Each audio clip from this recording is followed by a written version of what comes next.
Hi, everyone, and welcome to Stanford.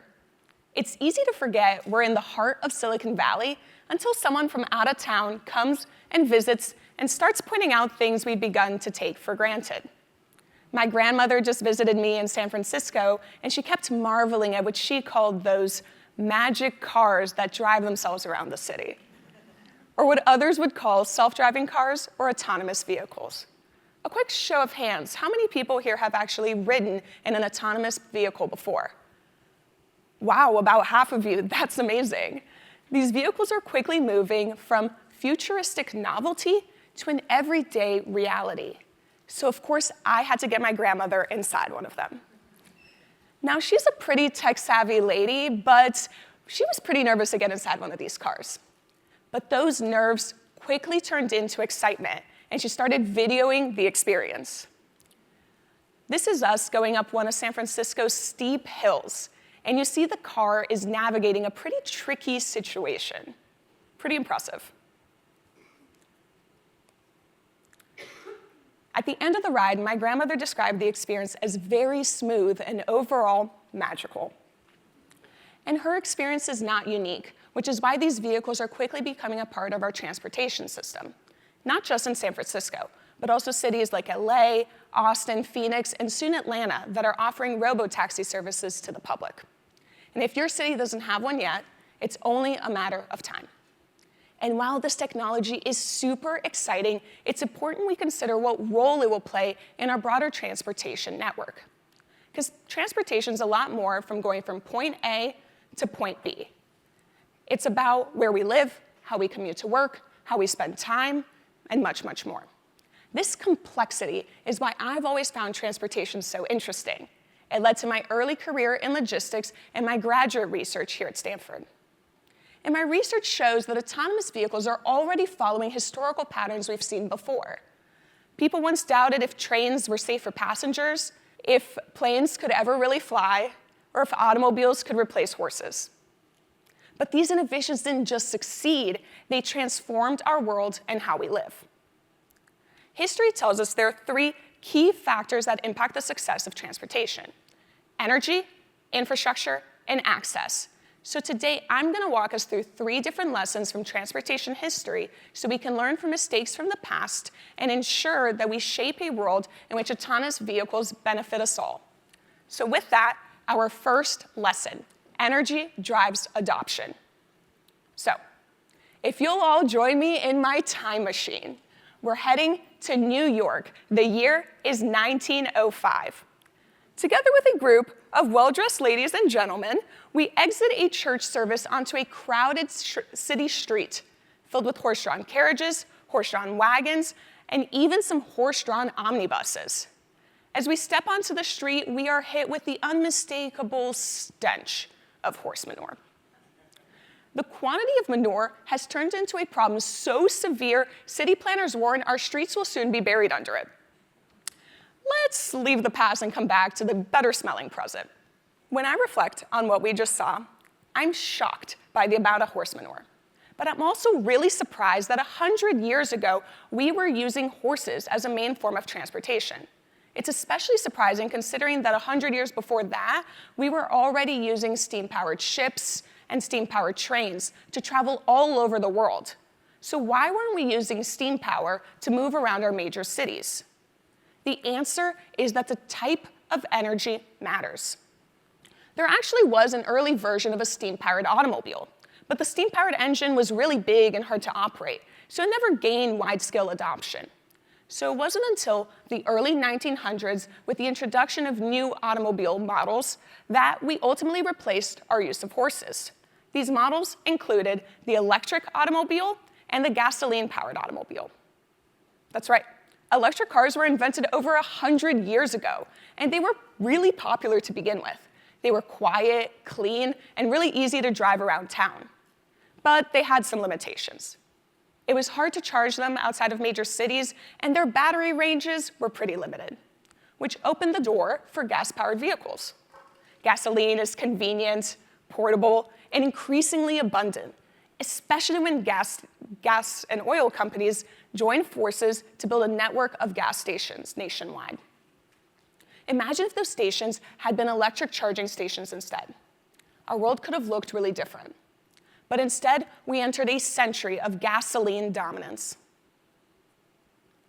So what type of energy will autonomous vehicles use? This is a really important question because autonomous vehicles actually do use a lot of energy. They're commonly referred to as data centers on wheels because of all the advanced tech and computing that happens on board. Researchers estimate that additional energy requirement is about 800 to 1,000 watts. In other words, if you were running this car all day, just the energy required to make it autonomous is about what the average US household uses in a day. So what type of energy will autonomous vehicles use?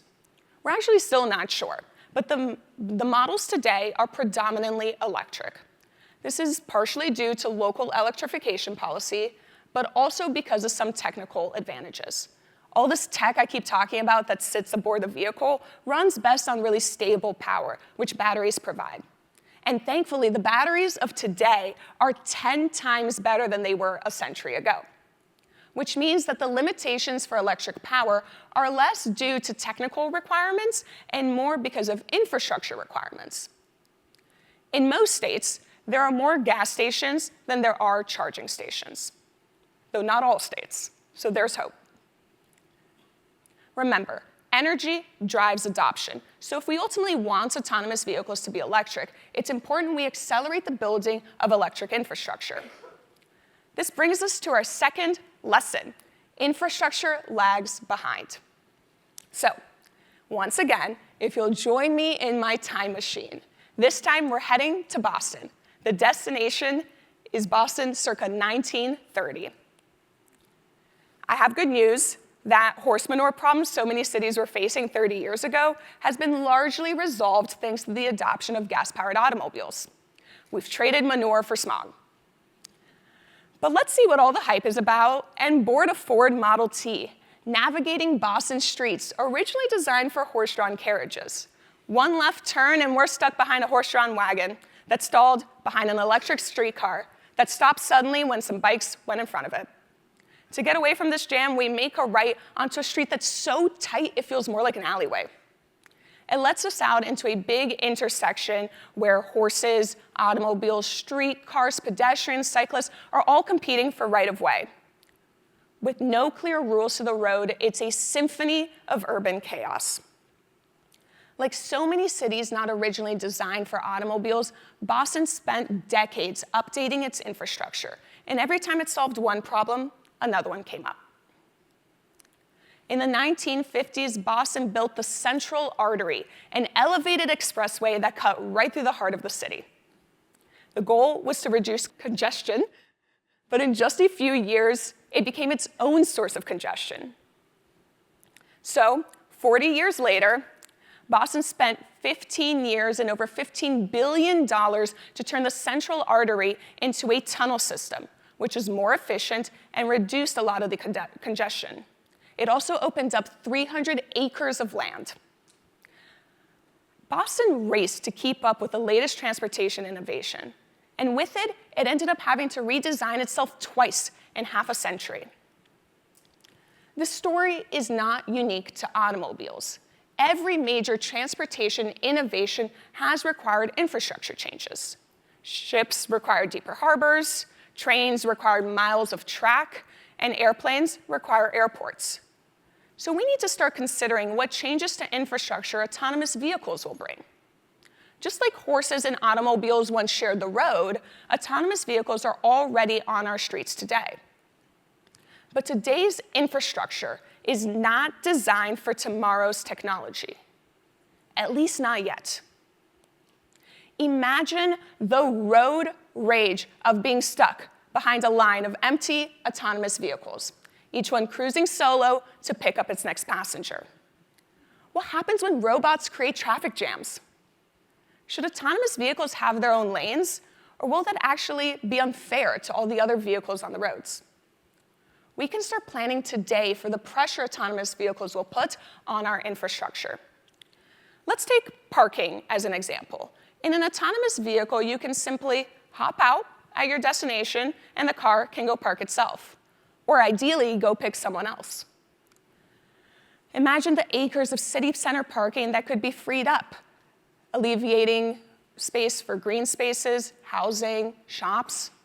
And instead of building more parking, we could update our curb spaces so they're better for passenger pickup and drop-offs, reducing the need for vehicles to stall on the streets. And the streets themselves?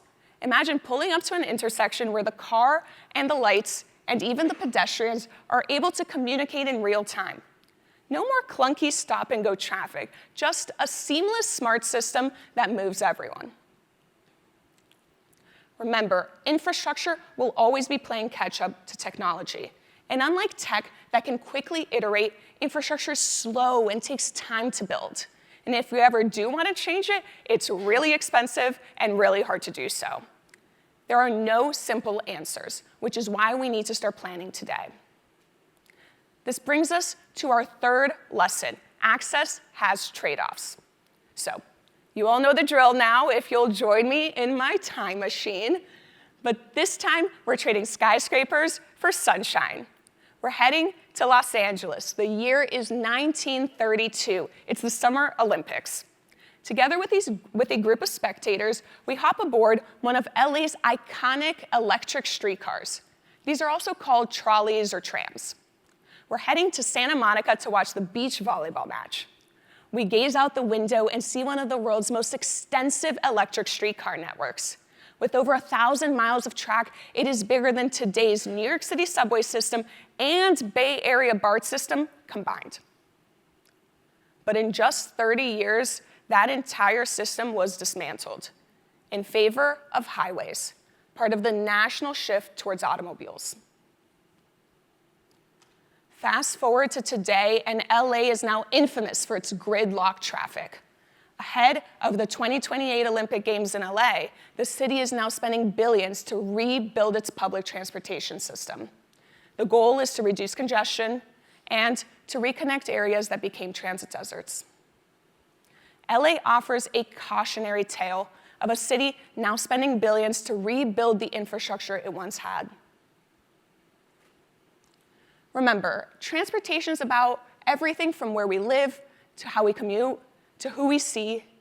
In other words, who and what we have access to. Any changes to transportation has ripple effects that impact everyday lives. So as autonomous vehicles scale, it's important we consider what role it will play in our broader transportation network. Imagine a world with less time wasted behind the wheel, greater transportation access for everyone, and safer streets. That's the promise of autonomous vehicles, especially for people that can't drive themselves. My grandmother, the fiercely independent woman you met earlier, recently lost her driver's license, and with it, much of her freedom. Limiting her access shrank her world. Autonomous vehicles offer a future in which freedom isn't something you gain or lose because of age, ability, or circumstance. But as history has taught us, any change to transportation, no matter how well-intentioned, has trade-offs, which can be as big as fracturing neighborhoods, consuming acres of land, or impacting our public transit system. Without proper planning, a technology that makes mobility easier could lead to greater inequalities if it's not more broadly accessible. Will autonomous vehicles complement our existing public transit system, or will it remain in the realm of luxury vehicles? Will autonomous vehicles simplify commutes for busy parents shuttling kids around, or will it erode those precious parent-child moments in the car? And what about all those professional drivers whose livelihoods are at risk?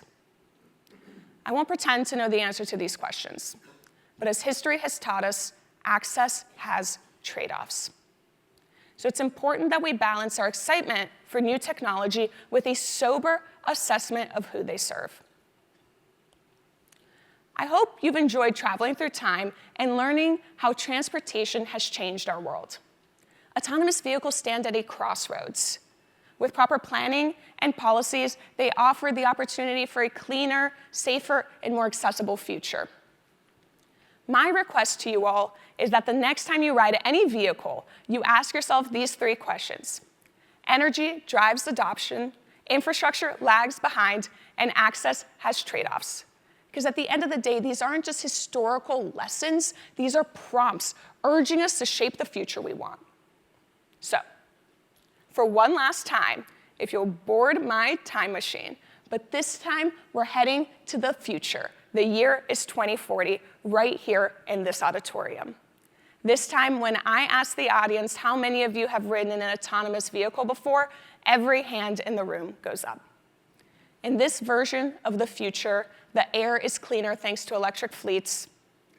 Acres of city center parking have been reclaimed for green spaces and housing. There are less fatalities on our roads, and autonomous vehicles have integrated with our public transit network.